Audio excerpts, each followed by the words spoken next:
Semakin sedikit orang yang mengetahui masalahmu, semakin cepat Allah menyelesaikan. Makanya masalah, kalau hanya diketahui beberapa gelintir orang, itu lebih cepat selesai daripada masalah yang diketahui oleh banyak orang.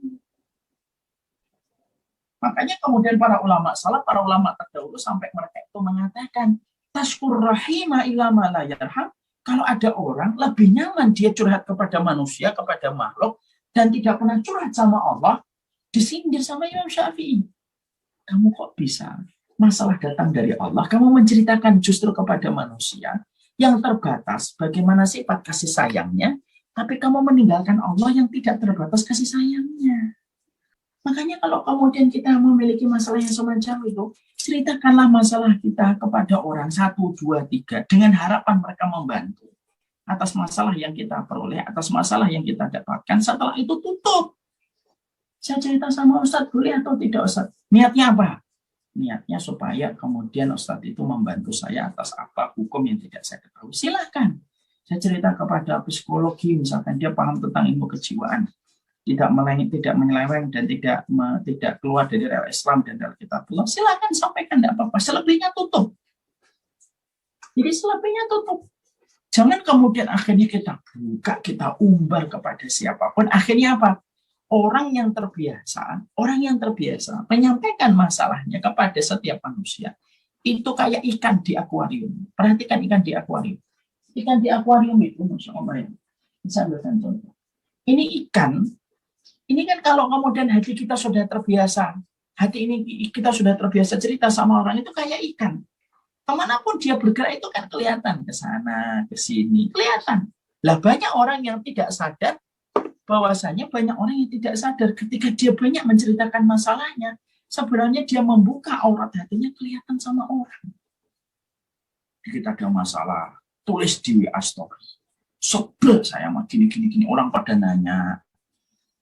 Ada masalah gini, nyindir orang, tulis di kemudian story. Gitu, ya gitu. Bukan semacam itu. Curhatlah sama Allah. Curhat sama Allah, karena sesungguhnya dengan kita berdoa sembari kemudian kita curhat kepada Allah, maka itulah yang kemudian, dan Allah pasti mendengarkan, dan itu akan menjadi sebuah pahala-pahala yang akan kita dapatkan di sisi Allah Subhanahu wa Ta'ala. Curhat dapat pahala, kapan? Kecuali sama Allah. Ya Allah, ternyata begini, semuanya akan didengarkan oleh Allah.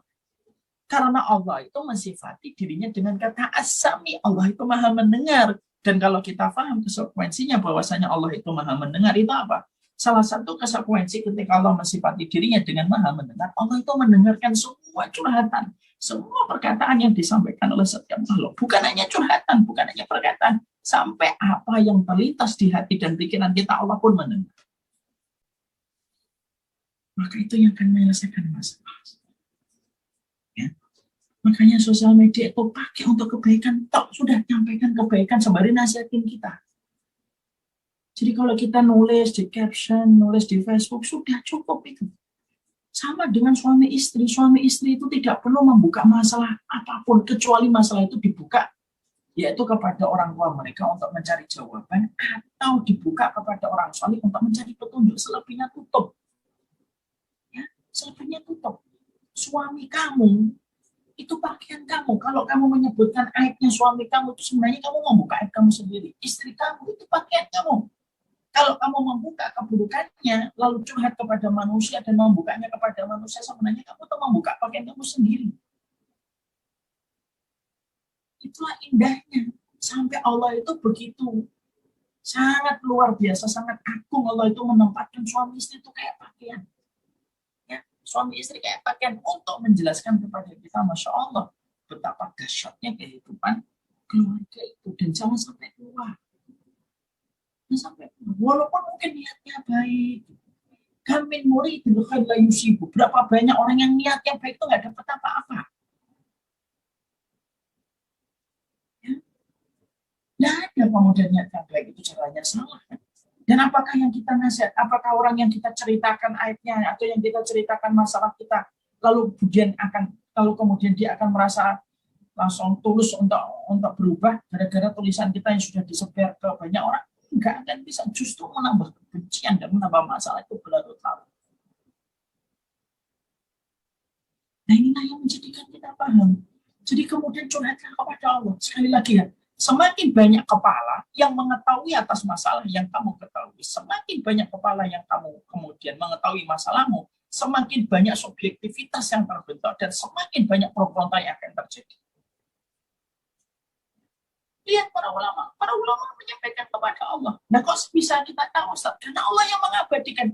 Allah itu sangat senang ketika ada seorang hamba, ketika punya masalah, dia bersandar kepada Allah, maka Allah itu cepat turun tangannya. Karena saking Allah senang sama para nabinya yang hanya curhat kepada Allah, maka Allah mengabadikan curhatan-curhatan para nabi yang Allah maktubkan dan Allah firmankan di dalam Al-Quran.